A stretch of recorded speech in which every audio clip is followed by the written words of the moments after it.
Dans les rues animées de Lagos, où les gratte-ciels modernes côtoient les marchés bouillonnants de Balogun, régnait Ngozi Okonkwo, une femme milliardaire de 45 ans qui dominait l'empire de la mode nigériane. À la tête d'Okonkwo Fashion House, elle avait bâti sa fortune sur des tissus wax éclatants et des collections inspirées des traditions Yoruba, habillant les stars d'Afrobeat et les élites d'Afrique de l'Ouest. Derrière son sourire éclatant et ses boubous tailleurs impeccables, Ngozi cachait un vide que ni les villas à Banana Island ni les perles d'or massifs ne pouvaient remplir. Divorcée 2 fois, mère d'un fils adulte qu'elle voyait à peine entre 2 voyages à Accra, elle collectionnait les hommes comme des pagnes beaux, éphémères et toujours à ses pieds. Mais cette fois, son regard s'était posé sur Kofi, un jeune homme de 25 ans, ambitieux et fauché, qui galérait comme assistant dans une petite agence de pub à Ikeja.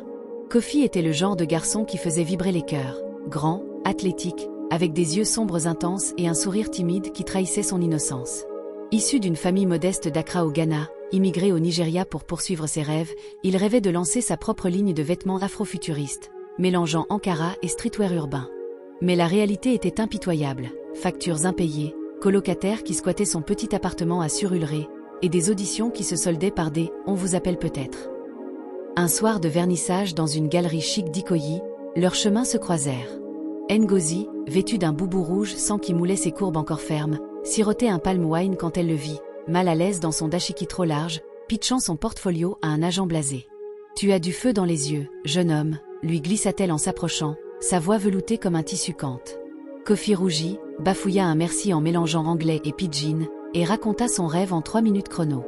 Ngozi écouta, captivée non seulement par ses idées vives, audacieuses, imprégnées de l'énergie ouest-africaine, mais par sa vulnérabilité, cette fraîcheur qu'elle n'avait plus connue depuis des lustres. « Viens me voir demain à Okonkwo Fashion House. On pourrait discuter, partenariat. » Kofi partit ce soir-là avec son numéro griffonné sur un napkin en batik, le cœur battant comme un talking drum. Le lendemain, dans les ateliers somptueux de Victoria Island, Ngozi l'accueillit comme un roi. Canapé en wax, thé au gingembre servi dans de la vaisselle en terre cuite, et elle, en pagne pantalon qui soulignait sa silhouette athlétique. « Kofi, ta vision est rafraîchissante. J'ai une proposition, je finance ta première collection. Atelier à Lagos, tissu d'Accra, même un showroom pour le lancement à Abidjan. En échange, du temps. Des dîners, des voyages d'affaires. Tu m'inspires. » Kofi, les yeux écarquillés, signa sur le champ. C'était son ticket pour la gloire. Il ne vit pas, ou refusa de voir, le sous-entendu dans son regard, la façon dont ses doigts effleuraient les siens un peu trop longtemps, comme une caresse sur un tissu précieux. Les semaines suivantes furent un tourbillon. Ngozi l'embarqua dans son jet pour Accra, où il rencontra des tisserands rachantis autour d'un fufu aux arachides. À Dakar, elle l'introduisit à des acheteurs de la Fashion Week africaine lors d'un cocktail sur les falaises de Gorée. Kofi explosait de gratitude. « Ngozi, tu changes ma vie. Je sais pas comment te remercier. » Elle souriait, posait une main sur son genou sous la table en bois d'Iroko. « Oh, tu le sauras bien assez tôt. » Les dîners se firent intimes, chandelles, vin de Stellenbosch, et des conversations qui glissaient de la mode à l'intime. « J'ai tout l'argent du continent, Kofi, mais personne pour partager les nuits solitaires sous les étoiles d'Afrique. Et toi, avec ton énergie, tu me fais sentir vivante comme au marché de Makola à l'aube. » La première nuit arriva lors d'un week-end à Cape Coast, dans sa villa face à l'océan Atlantique. Kofi, épuisé par une journée de shooting photo pour sa collection prototype sur la plage de l'Abadi, s'effondra sur le canapé du salon. Ngozi s'approcha, un verre de schnapps à la main, son pagne de soie glissant sur ses épaules. « Tu es tendu, mon cher. Laisse-moi t'aider à te détendre. » Ses lèvres effleurèrent son cou, ses mains explorèrent son torse. Kofi hésita, c'était sa bienfaitrice, sa muse professionnelle. Mais le désir, mêlé à la gratitude, l'emporta. Ils firent l'amour sur les draps de coton égyptiens importés, avec les vagues qui murmuraient au loin comme un chœur d'ancêtre.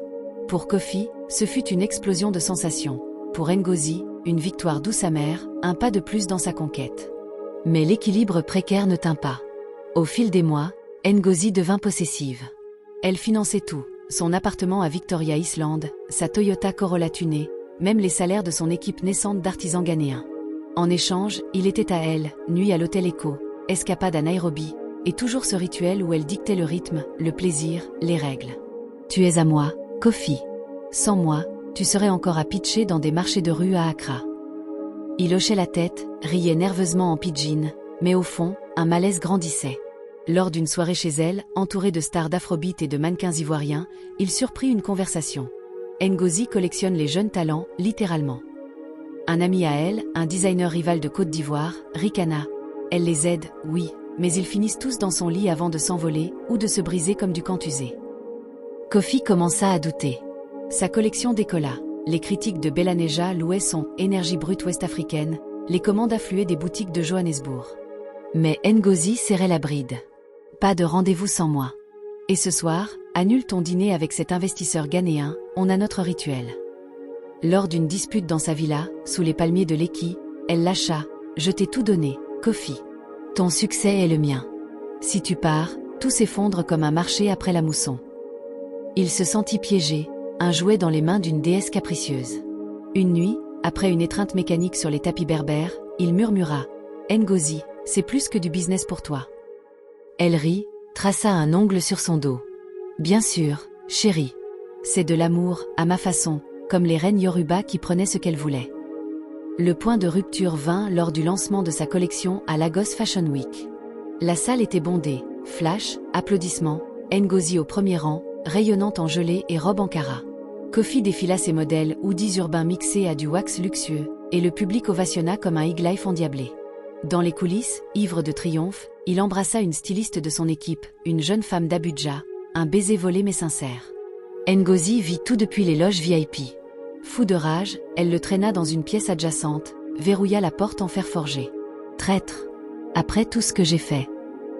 Ses ongles s'enfoncèrent dans ses bras comme des crocs. Tu es à moi, ou à personne. Kofi, pour la première fois, se rebella. Ngozi, ce n'était pas un marché. J'ai cru à ton aide, pas à tes chaînes. C'est fini, comme un contrat rompu au tribunal coutumier. Elle riposta comme une lionne du Sahel, appel à ses avocats d'Abuja, blocage des paiements via son réseau bancaire panafricain, rumeur lancée dans la presse mode, le nouveau prodige nigérian, un ingrat manipulé par sa mécène.